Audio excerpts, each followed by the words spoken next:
قراره با هم دیگه یاد بگیریم که چجوری این افکتی که همه یوتیوبرها توی ویدیوهاشون استفاده میکنن و شبیه زلزله هست و ما هم رو ویدیومون درستش بکنیم. پس خوشحال میشم اول ویدیو رو لایکش بکنید و کانالمو سابسکرایب بکنید و اون زنگوله بغلش روی آل بذار که هر وقت ویدیو گذاشتم اولین نفری باشی که میبینی. برو بریم. خب تنها کاری که لازمه انجام بدید اینه که اون فایلی که من براتون توی کانال تلگرامم گذاشتم و دانلودش بکنید، وارد پریمیرتون بشید، از پنل افکت پوشه پریست رو بازش بکنید. اگه ندارید از پنجره ویندو میتونید فعالش بکنید. روی پوشه پریست کلیک راست میکنید و ایمپورت پریست رو میزنید.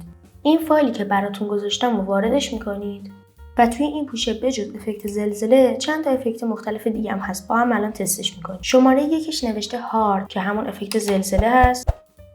دومی پلاس هست که با فاصله همون افکت زلزله رو اعمال میکنه. سومی اسلو هست، سرعت کمتر همون افکت زلزله. چهارمی لایتنینگ هست که حالت چراغ زدن رو برای ما شبیه سازی میکنه. افکت بعدی روتیشن هست که اون افکت لرزش زلزله ما رو در حالت روتیشن انجام میده، در حالت چرخش. این بغلا اگه دقت بکنید برای اینکه بیشتر معلوم بشه من یه بار دیگه همین رو روش اعمال میکنم.